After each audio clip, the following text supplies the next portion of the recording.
Okay, while the last few people are collecting their snacks, let me welcome you all to the third and sadly the final lunchtime lecture for this semester. I'm very happy to introduce our speaker, Miss Elif Denizci, who is instructor and maître de cuisine at the Department of Tourism and Hotel Management on our East Campus. And as you can see, the title of her presentation, a very alliterative title, Cultural Conflicts Continue in the Kitchen, which sounds very interesting as well as I hope somewhat tasty. Elif Denizci received her Bachelor's of Science degree in Gazi University from the Department of Management. She then moved into tourism, did a master's there, and is currently enrolled in the PhD program in tourism at Gazi as well. She has had practical experience on a number of levels, particularly working for 4 years at the Ankara Sheraton Hotel. She joined Bilkent this year, so it's the first time we've ever had a new member of faculty speaking in these talks, where she's both instructor and she looks after the Piment Rouge restaurant, the practice restaurant, which I hope many of you have been to in the past. She was the first woman in Turkey to win the National Young Commis Rotisseurs competition of the Chambre de Rotisseurs, and she's a board member of the Turkish Culinary Federation. More exciting, however, she is a TV star. We didn't realise this. She's hosted a number of television programs in the past, Göz Nuru, Gün ve Gün ve İyi Sabahlar, and she is currently hosting a weekly program on Tuesdays and Thursdays at midday, broadcast on that times, Gumuş Kaşık, silver spoon, we said, yes. On TRT HD. So if tomorrow you've got no classes at midday, then please go to your TV and see what that program is like. We will hopefully have time for questions at the end. The presentation is about 25-30 minutes long, Elif said. As well as tasting the delightful snacks, I hope we will taste your interesting questions at that time as well. Please make sure your phones are switched off or in silent mode so we don't interrupt the talk. Okay, Elif. Thank you. First of all, I want to say thank you, David, for his nice introduction, and also I would like to say thank you to his team for their invitation. It is very nice to be here. I believe this is the first time there is a talk about food culture in the library lecture time this semester, and also all in the lecture time. Today I'm going to talk about food culture in Turkey with its history. First I want to explain food, and after I want to explain taste, which is very important and change person to person. After introducing these terms, I started to talk about Turkish, Ottoman, and Anatolian cuisine, and begin with a warning that I think my cooking skills are better than speaking skills. So, speech. It's a very famous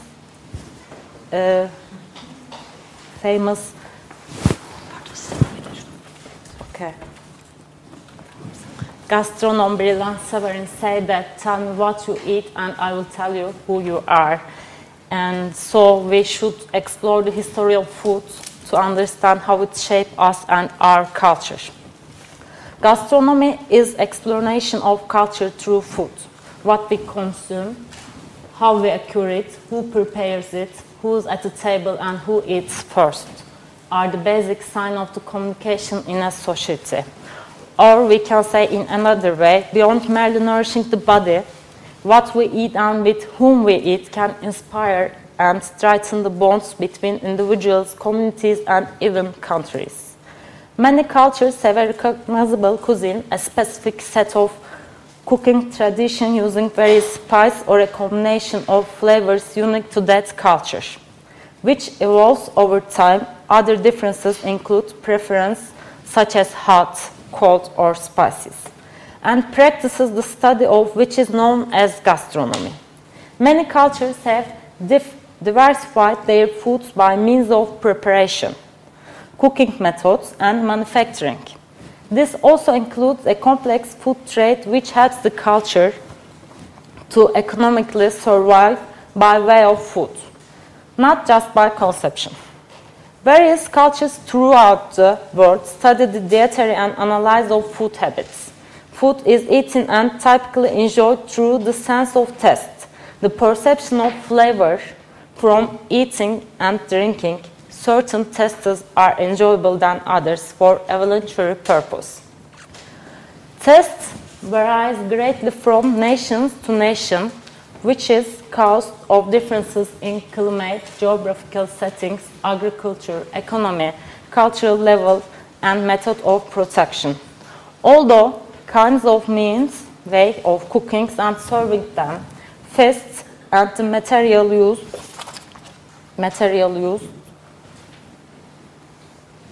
in the kitchen differ from nation to nation. They can also be similar. However, the richness or poorness of the environment plays a great role in determining the extent to which the meals and cooking methods of a given community are capable of being improved. Moreover, the names of foods, methods of cooking, and kitchen utensils may vary not only between countries, but also even between districts with the same countries. And since there is a tendency for some dishes to evolve from each other to speak, it is difficult and sometimes even impossible to find what were the origins of foods in the dishes served at a particular meal. Migrating societies and didn't forsake their own culinary tradition as soon as they had settled down in their new environments. They continued practicing them along with those of the native inhabitants of the place. This picture is also meaning Food Origins logo, and it's an international logo all over the world.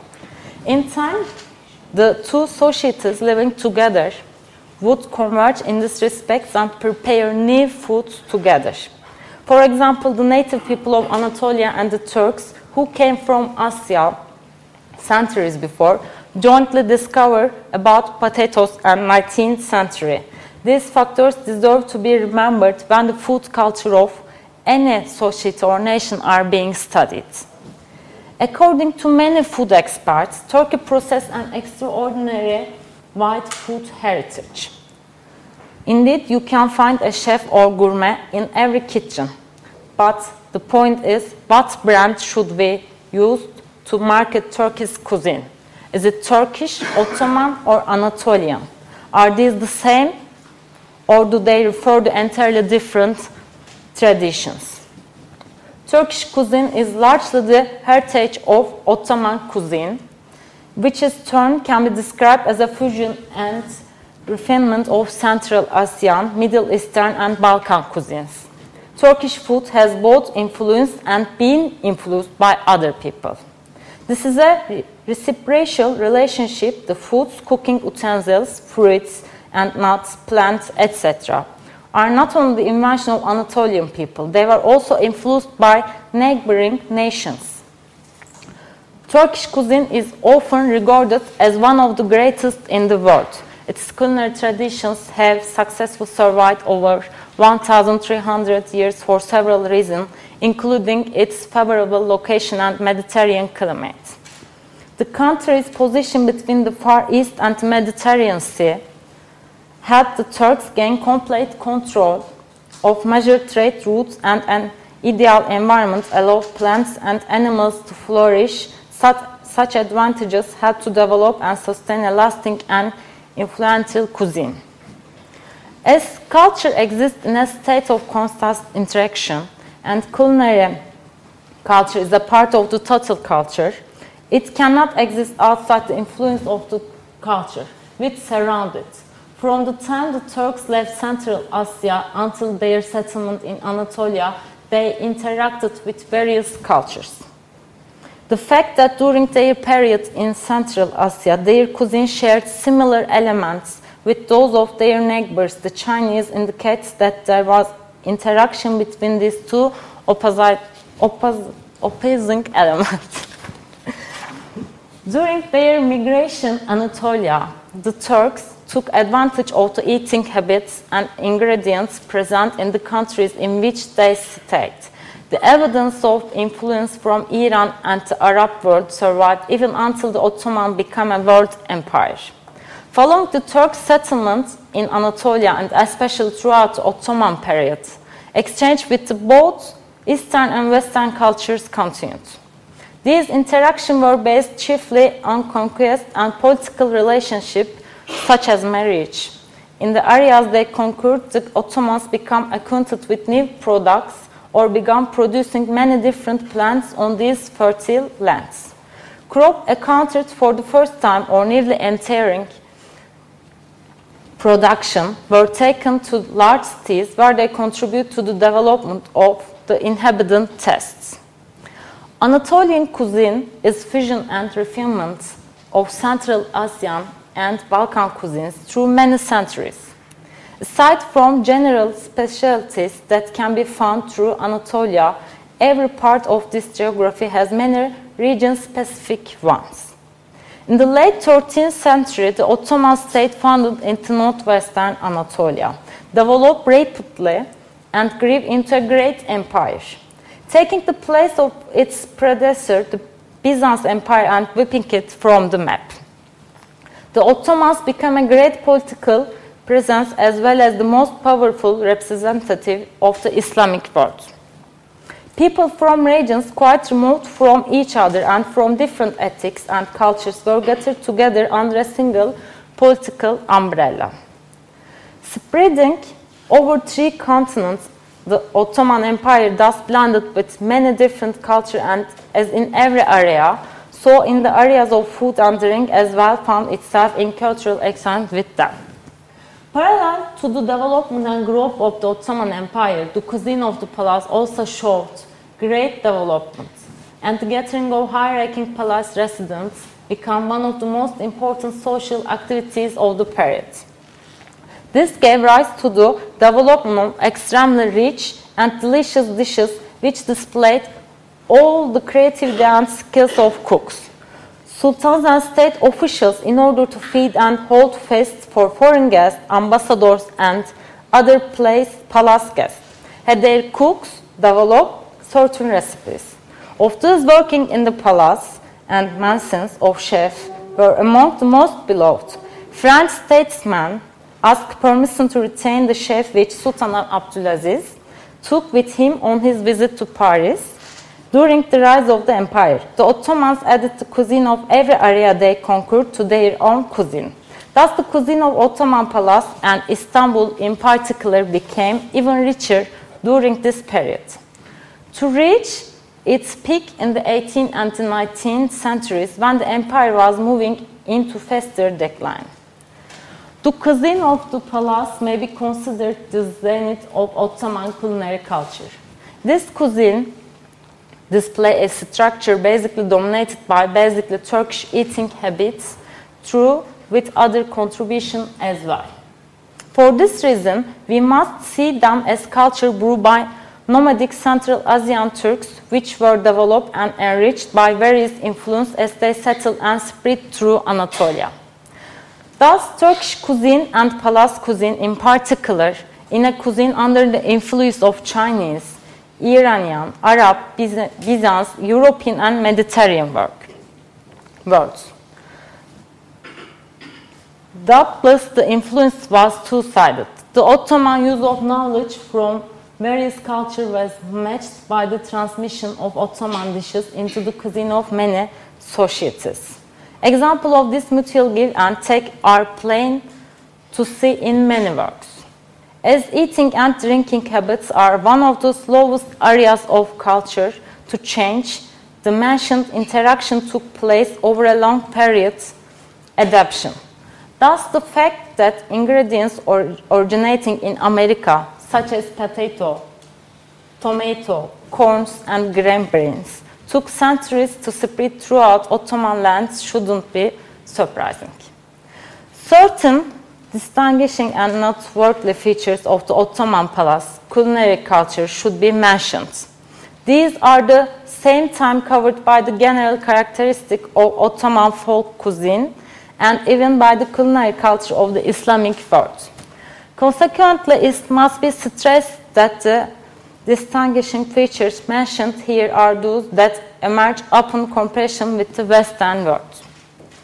Let me mention, first of all, that the Ottoman palace eating habits were not based on one or just few basic ingredients, but rather there was an attempt to use all of the available ingredients in a completely balanced manner.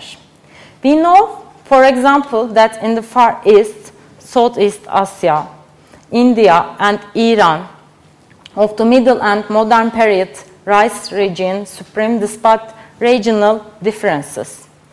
In a significant portion of this region, wheat and meat was almost entirely absent. In Europe, on the other hand, the region of rice was replaced by meat, with plant products in second place. In contrast, in the period studied, nearly all meat and plant products were consumed. Although meat, wheat, rice, and clarified butter played the main role in the residents of the palace, were able to consume almost all of the other available animal and plant products in a balanced manner. For this reason, it is safe to say that the culinary culture of the Ottoman palace presents a complex structure which united the habits of East and West. The Ottoman Empire was notable for its multicultural structure, both in terms, population and political structure. The various peoples with their different cultures who lived with the political borders of the empire lived under the principles of the community of the state. But this attitude wasn't an obstacle to the survival of their own culture. This unique model government, which allowed such a cultural freedom, brought with it the initiative maintenance one's cultural identity. Thanks to this policy of cultural autonomy, maintained by the state without oppression, we see the cultural life of people living with the empire continuing to the present day. However, here we must also note that living on the same lands under the same official identity, the various cultures over time came to share more and more common points and increasingly resemble each other. This resemblance, with the exception of religion and the elements it brought with it, is a natural result of cultural assimilation, visible in language, music, clothing, and cuisine also. This cultural assimilation is a common phenomenon, is associated, united under a common official identity. Actually, the cultural element mentioned here not element that can be determined and changed by political and social conditions to be accepted and adopted. Without adopt, the influence of nature, environment, and social structure, like behavior preference, are of greater importance in the emergence of culture. Addressed with this context, there were two different cuisines with the Ottoman Empire. One of these is the cuisine which was shaped under the influence of capital. This cuisine, thought shaped by the palace and its environs, was also always influenced by a yet older cuisine and was in a state of cultural interaction with other cultures. The other is the cuisine of the various people living within the borders of the empire, which are directly related to the surrounding culture and environment. The natural flora and animal products of a region are the natural ingredients of the area's cuisine. Thus, one may find the same repertoire of dishes among all the people living in the region. The fundamental differences distinguish the cuisine of these people are the influence of taste and religion's factor upon their food, such as keşkek. Keşkek is a thick porridge of whole wheat, berries, and meat. For example, is a food found throughout nearly all of the Anatolia. Whether one group makes this dish at weddings and another at funerals and yet another at festivals has to do with their socio-cultural character. In my family, we cook keşkek for breakfast bayram breakfast, and always eat breakfast time in bayrams. And it is very important thing to have keşkek in bayrams. Yes. Of course, the ingredients used are another influence and differences between foods. Some maybe use chicken meat or some maybe use lamb meat. Can change person to person. This similarities food culture of Ottoman people is a phenomenon present among many other peoples around the globe. Of course, the great extent of the Ottoman lands, the cultural richness of the people living on these lands, and the extreme wealth of available ingredients make the Ottoman cuisine exceptional. For 500 years, the Ottoman Empire ruled much of the medieval world and the Topkapı Palace in Istanbul. Great chef created a sumptuous cuisine which came to rival to Epicurean foods of ancient Rome. Perhaps due to the infinite variety of fish, fowl, meat, fruits and vegetable products in Turkey or to numerous cultures that took roots in ancient Anatolia. Contemporary Turkish food is amazingly varied and has left its marks on all who have come into contact with it. With the context of all these characteristics, we will attempt to address the main features of the cuisine of these people who once lived with the borders of the empire, most of whom are now neighbors of modern Turkey. Just as a great many of these peoples maintained social ties with Turkey, some became Turkish citizens upon the founding of Republic. Consequently, these food cultures have become part of Turkish cuisine as a whole. At the mention of Turkish cuisine, Turkish history should come to mind because the people doesn't really lose their taste in food. They don't give up foods to which they have become accustomed over thousands of years. In addition, women in the kitchen are conservative. They learn their cooking traditions from those before them. Earlier on, the environment was conducive to the changing of habits and manner as it is today. But the most important element which comprised the foundation of people cuisine in their economy. It is no secret that the integration of nomadic Turks with other civilization, geographic location, and weather had influenced their culinary tradition, which bring us to food culture of the Ottoman Empire. The West Ottoman Empire, which covered 3 continents for a length of almost 600 years and controlled spice routes, influenced food culture from North Africa to Eastern Europe up to Vienna and Australia, and most of the Middle East leaving trace of similarities in the current Mediterranean, Eastern Europe and Middle Eastern cuisine. Dried fruits such as apricots, raisins, currants, and the best quality spice frequently were employed in cooking. Through development and provision, the Ottoman cuisine evolved to be current Turkish cuisine. After the end of Ottoman Empire, the modern Republic of Turkey was founded and adopted the same delicious cuisine and cooking techniques also. The importance of food during the Ottoman days and now in the current Republic of Turkey cannot be overstated. It is a significant part of the culture and daily life. This solid sense of food culture can be found in every single part of Turkey, albeit the food itself is very heterogeneous, although some dishes are prevalent throughout Turkey. Every region, even province, has its own type of cuisine that may not be recognized by other regions. The variation of Turkish food from region to region is a result of a diverse weather, lifestyle, due to the geographic location and ancestry. Turkey is composed of people from different ancestries who carry on their food traditions for centuries, allowing a wide range of foods to be served in Turkey. Thanks to the diverse weather, numerous types of crops grow in Turkey, enabling a rich cuisine to form. With its climatic and agricultural diversity, Anatolia serves as a unique melting pot for its inhabitants. Cuisine throughout the history. It collects recipes, ingredients, techniques, traditional recipes, etc. From every society and converge in the gastronomic mosaic that we currently live in. That's why I prefer to call it Anatolian cuisine rather than Turkish or Ottoman. Thank you for listening. And it is also, we can say that eating is taken very serious in Turkey, so we arranged some pastries for you. It's pastry with aubergine, and we use corn flour with cheese from Black Sea.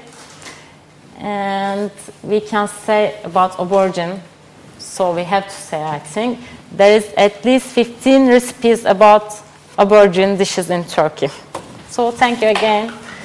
If you want to ask something. I'll just say one quick thing before we have the questions. Now I see whenever my students go abroad for study or even this holiday, I always ask them when they come back, did you enjoy the food?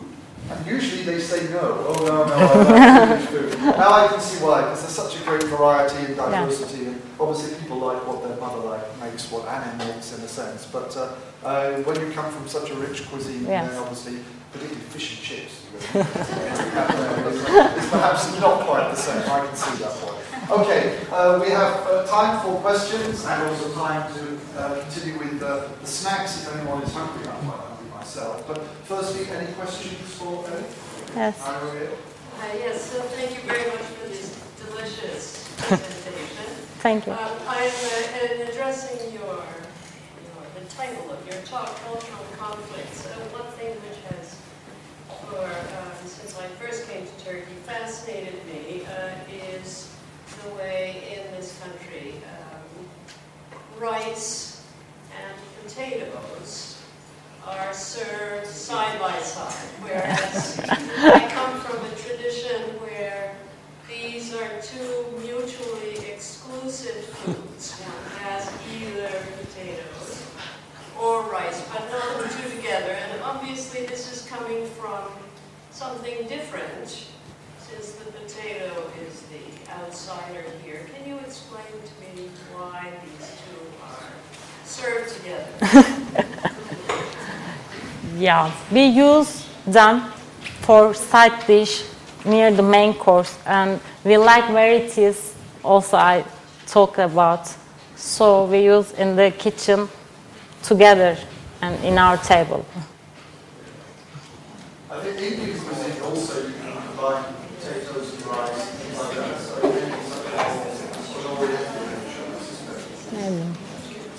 anyone else? Okay, yes. What are some, now that there's, with the globalization, how do you see Anatolian cuisine changing in the future? The cuisine always change day by day, and we means cook chefs learn different things from different culture. And the strong thing about Ottoman cuisine, Anatolian cuisine, we mix it together and use in different ways from the others. Yeah, you can see potatoes almost all over the world, but we use with tomato paste, lots of onion, and we sign it. So when you see a potato dinner in Turkey, you can understand if it is Turkish or something from the world.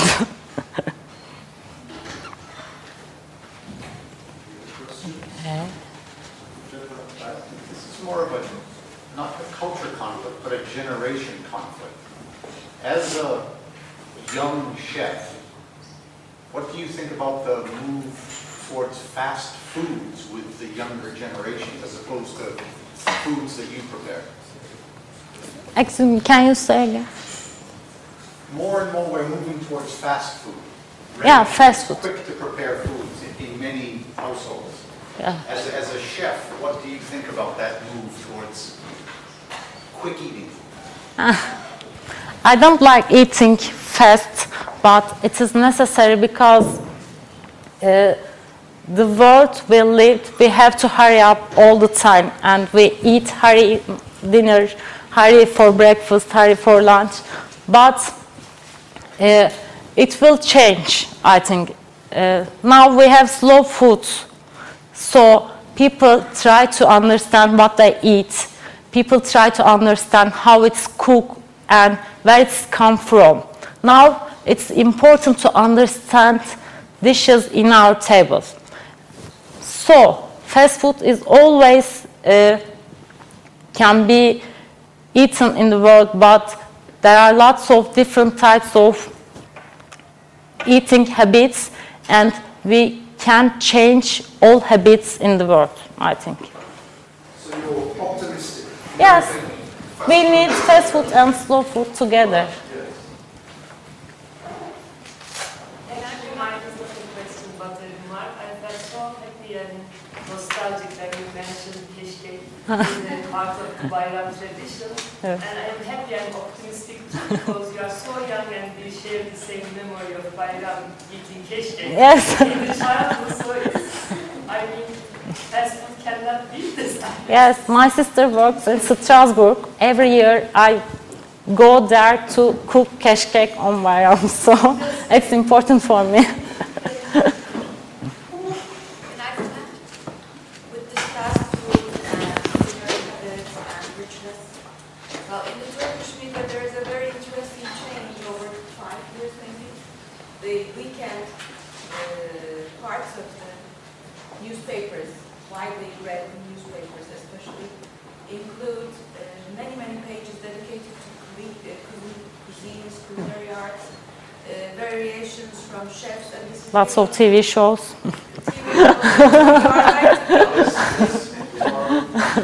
Well, we can spend our day in a hurry with fast food maybe when it is necessary, or ready food, brought in and reheated.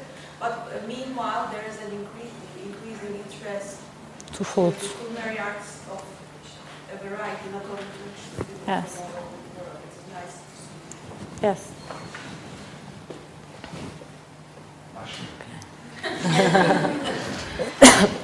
Yes.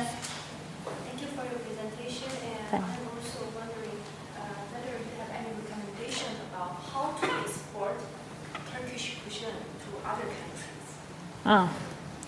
Okay, we always say Turkish cuisine is the best. Turkish cuisine is the third in the world. We always talk about this, but we can't sold to the world.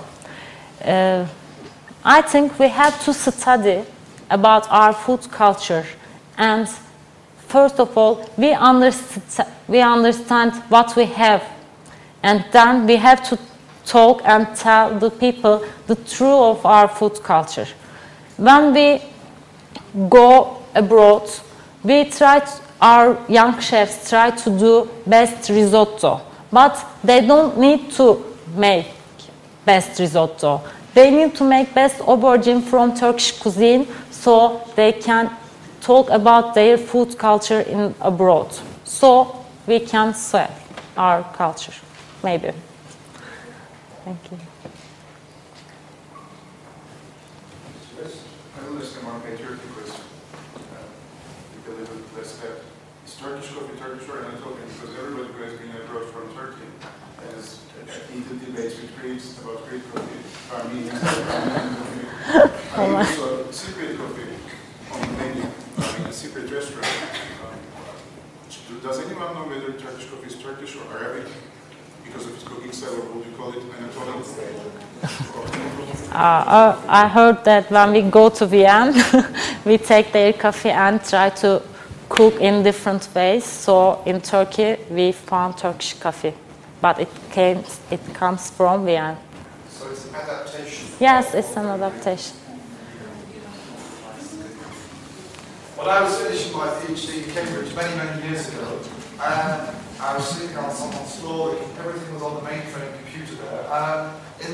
When I'd finished and I'd submitted the document, I decided to treat myself, and there was a Turkish restaurant, well, two I think still in Cambridge now. And so I went there and looked at my wallet and saw what I had, very little money of course then, bought something, and at the end of the meal, the waitress said, "Would you like some Turkish coffee, sir?" I said, "Okay, that sounds good." Not being familiar with the coffee at all, she bought a very small cup. Okay, here we go. Ever since, I've never drunk Turkish coffee. I'm fear for that. Now I can't handle caffeinated drinks anyway, so unfortunately I wouldn't be able to. That's my one experience. I can blame the Austrians. Well, it is the healthiest coffee. Right, okay. Coffee. Yes, I have a little guy who's to come to that. Okay. Well, we still have snacks available at the back. I'm quite hungry myself. So Okay. let us know.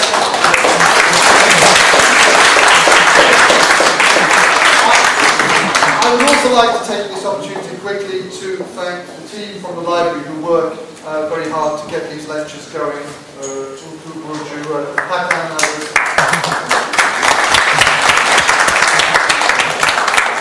And let me know that we should be back here next semester with 3 more varied talks. Okay, thank you. Okay, thank you.